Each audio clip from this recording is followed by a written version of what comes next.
কাছাকাছি উঠবে না। এই যে আগারগা এলাকা পুরা একটা ফুড ভিলেজ, পুরো এলাকাটাই এখন মেলার মতো ফুড ভিলেজ। পুরো আগারগার রাস্তার উপরে এইভাবে সন্ধ্যা হলেই খাবারের পুরা উৎসব বসে।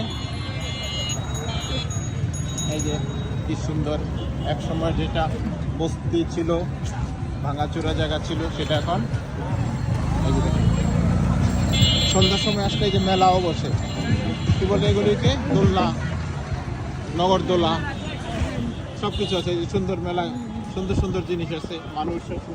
ওরে বাবা, এই পাশেও আছে, দুই পাশে, রাস্তার দুই পাশে দেখেন পুরো আগারগাটা যেন একটা স্ট্রিট ফুডের দারুণ একটা জায়গা। এলজিডি, এই যে